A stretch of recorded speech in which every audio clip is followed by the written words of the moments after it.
Hey friends, welcome back to my channel. It's Poonam and you're watching me on Gista English. Well friends, today's session is again gonna be on proverb, on kahavate. I hope you have seen my previous video. If not, then I'll share the link at the description part. Even you can click this eye icon out there to watch that video, okay? So let's continue today's session.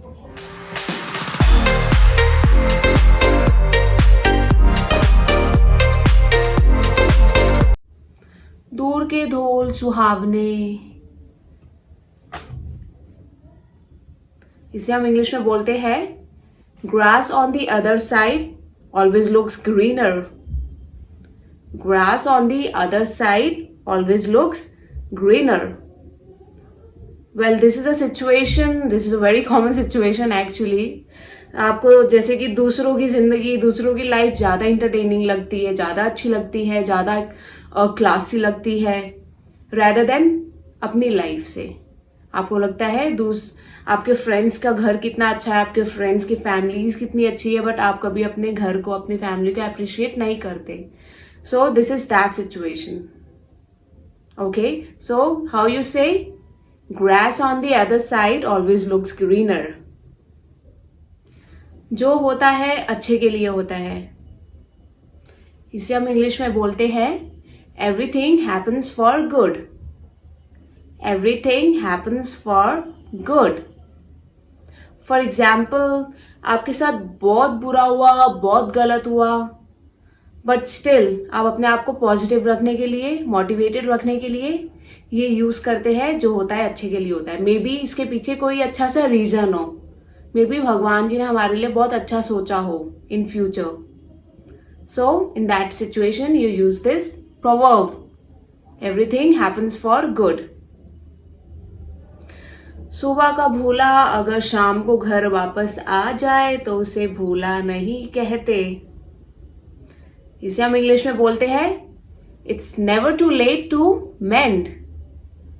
It's never too late to mend means आपके जैसे कि family member में किसी ने बहुत सारी गलतियां की है, बहुत मिस्टेक्स किए हैं, बहुत बुरा किया है किसी के साथ, बट एट द एंड उसे अपनी गलतियां रियलाइज हो गई. उसे अपनी मिस्टेक्स जो उसने किए थे, किसी के साथ बुरा किया था, वो सब उसे रियलाइज हो गया और उसने उसके लिए अपोलोजाइज भी कर लिए. तो उस सिचुएशन में हम इस प्रोवर्ब को यूज करते हैं. It's never too late to मेंड.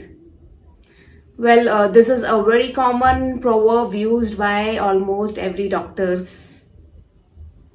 इलाज से परहेज अच्छा, which means prevention is better than cure. Prevention is better than cure. इसका मतलब है that taking precaution for anything is a better step to do the treatment for any disease or for anything. जहां चाह वहां राह, which means where there is a will, there is a way. Where there is a will, there is a way. Which means when someone is very determined to do something in his life, he will definitely find a way to do it, regardless of many obstacles, many issues and problems. He will do it. So in this case, you use this proverb. Where there is a will, there is a way.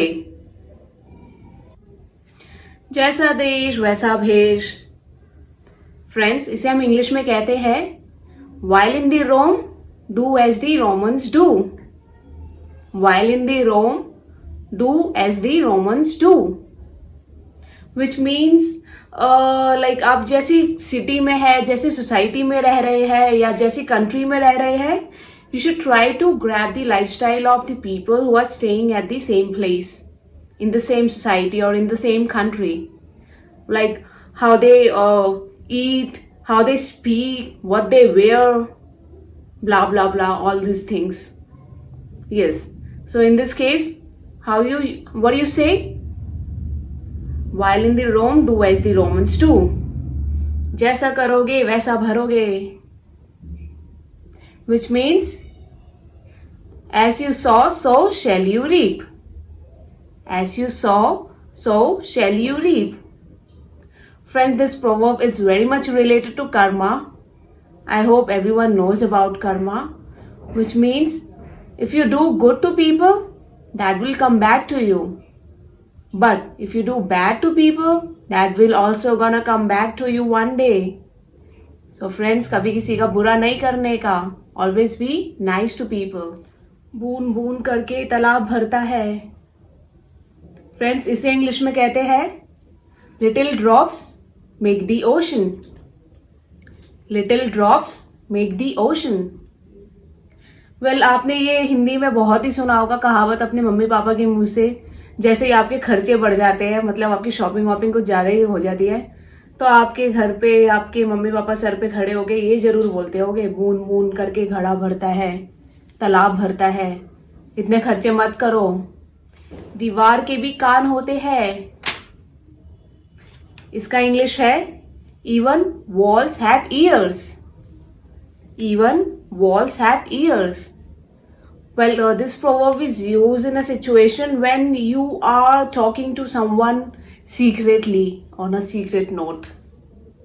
किसी से आप बात कर रहे हो छुप छुप के किसी चीज के बारे में जो लोगों को नहीं पता, और सामने वाला एक्साइटेड होके आपसे तेज तेज बात कर रहा है, तो आप क्या बोलोगे? काम डाउन, धीरे धीरे, दीवारों के भी कान होते हैं, कोई सुन लेगा. यस. सो आप अगर इसे इंग्लिश में बोलोगे, you will say even walls have ears, calm down, slow down, don't talk too loudly. दाल में कुछ काला है, इसे कहते हैं there's something wrong at the bottom. There's something wrong at the bottom.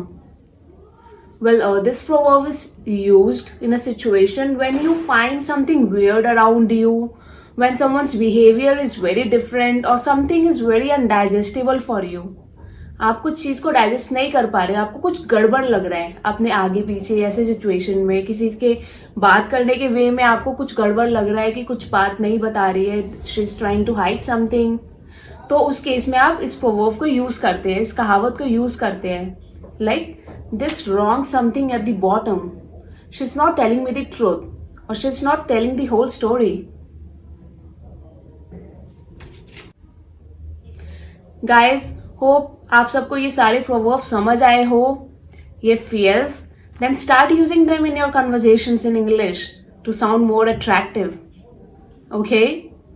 And friends, if you are new to my channel, don't forget to subscribe and click the red bell icon out there to get more such interesting videos. Okay? So, I'll be back to you very soon with another interesting session. Till the time, keep watching, keep loving Kista English.